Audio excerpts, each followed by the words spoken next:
Darius. Hoy hablamos de la mayor guerra de la historia de América Latina. Una guerra que se llevó por delante a la mitad de la población de Paraguay y que vio como una alianza formada por Brasil, Argentina y Uruguay sufrió la gota gorda para acabar con los paraguayos. Hoy en Historias Magnas, la guerra de la Triple Alianza. La guerra de la Triple Alianza es un conflicto que me recuerda mucho a la Primera Guerra Mundial. Un puñado de países con demandas territoriales entre los que se establecen alianzas y que todos inician tan contentos una guerra creyendo que va a ser breve y que finalmente se les va completamente de las manos.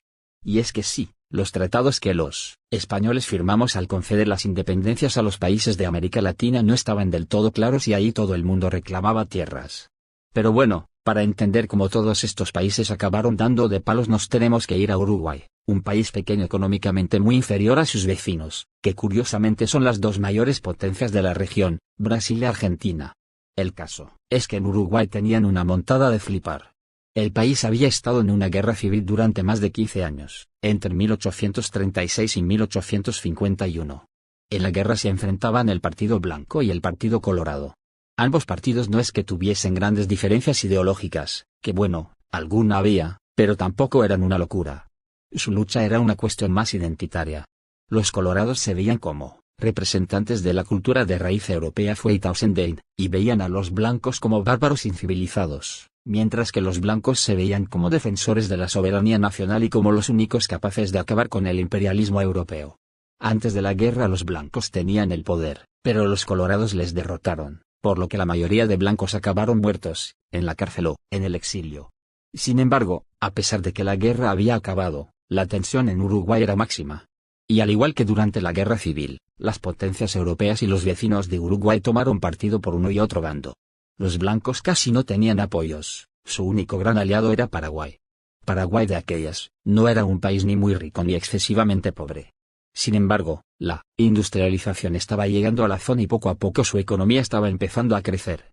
No obstante, seguía muchos peldaños por debajo de economías gigantes como la de Brasil o Argentina. Sin embargo, el Partido Colorado tenía amigos mucho más poderosos. Por un lado estaba Brasil, la economía más grande de América Latina, y por otro lado estaba Argentina, con una industria floreciente, una economía fuerte y robusta. Pero ¿cómo se llegó a la guerra? Pues fácil. Resulta que en Uruguay los blancos habían recuperado el poder tras unas elecciones.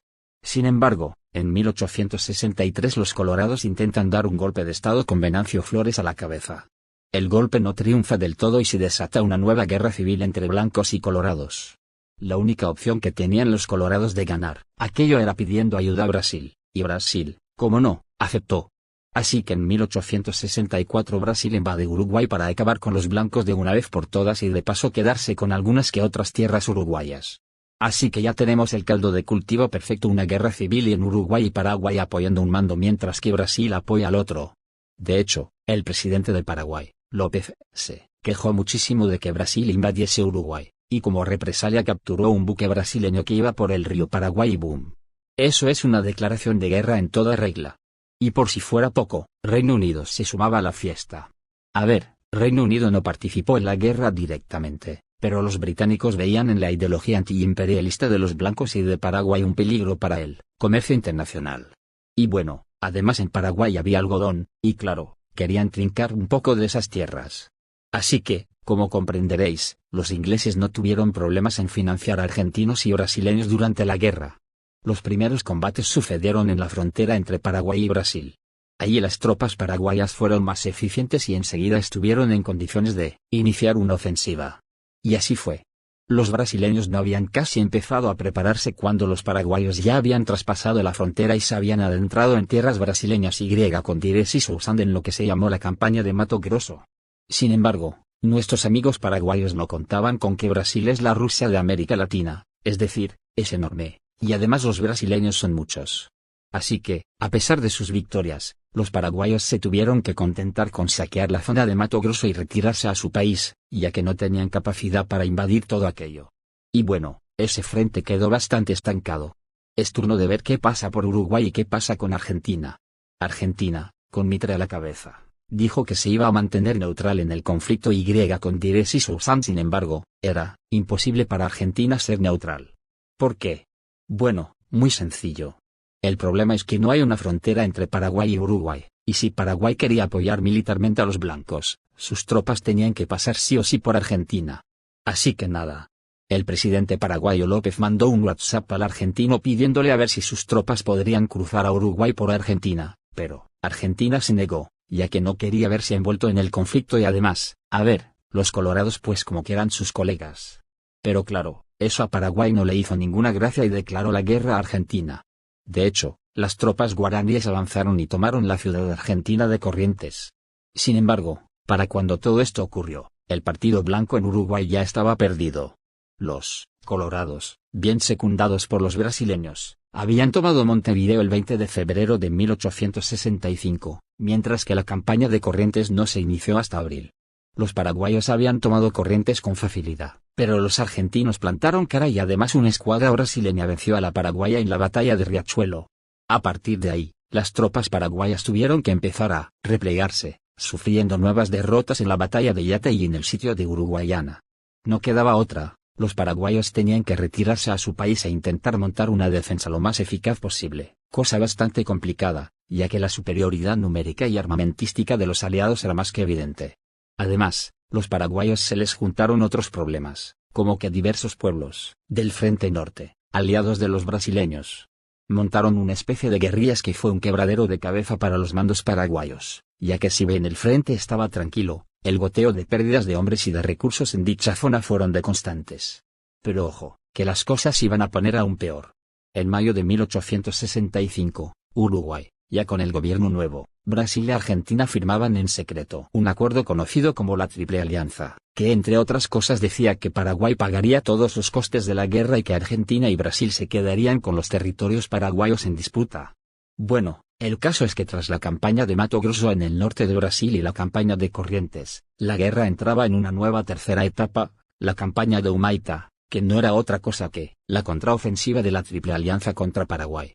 En abril de 1966, las tropas aliadas cruzaron el río Paraná y se adentraron en territorio paraguayo. El avance era lento pero constante, y los paraguayos intentaron dar la campanada con una contraofensiva que destruyese al ejército aliado. Así surgió la batalla de Tuyutí, la mayor batalla de la historia de América del Sur. Y nada, la verdad, que la idea les salió fatal a los paraguayos, que fueron derrotados sufriendo al menos 15.000 bajas por apenas 5.000 del ejército aliado. Las cosas pintaban muy pero que muy feas para Paraguay. De hecho, los hombres adultos capaces de pelear empezaban a escasear y Paraguay empezó a enviar a niños y ancianos al frente. La guerra habría durado menos si no fuese porque Uruguay había sufrido una guerra civil y no estaba en condiciones de soportar una gran guerra. También en Argentina la guerra no gozaba de una gran popularidad e incluso hubo levantamientos contra ella, y además en Brasil no estaban económicamente en su mejor momento. Aprovechándose de esto, Paraguay trató de buscar la paz con Argentina, pero los argentinos se negaron. De hecho, Argentina inició una nueva ofensiva que dio lugar a la batalla de Curupaytí, en la que las tropas aliadas avanzaban creyéndose victoriosas y los paraguayos les barrieron, provocando 10.000 bajas entre los aliados y sufriendo tan solo 92. La derrota detuvo las operaciones aliadas durante varios meses, alargando la guerra aún más. Y las cosas se iban a poner peor, ya que los soldados brasileños trajeron un brote de cólera que se extendió como la espuma, llegando incluso a Argentina y causando miles de bajas en la tropa aliada. Frente a esta situación extrema, los brasileños toman el mando de las operaciones aliadas y comienzan a llevar el peso de la guerra casi en solitario. Afortunadamente para ellos, Paraguay está al borde del colapso y tras muchos meses de constante hostigamiento, los brasileños consiguen superar la línea defensiva paraguaya y hacer inservibles las grandes fortalezas que estos tenían. Y después de esto nos metemos en la cuarta y última etapa de la guerra, la campaña de Piquiciri.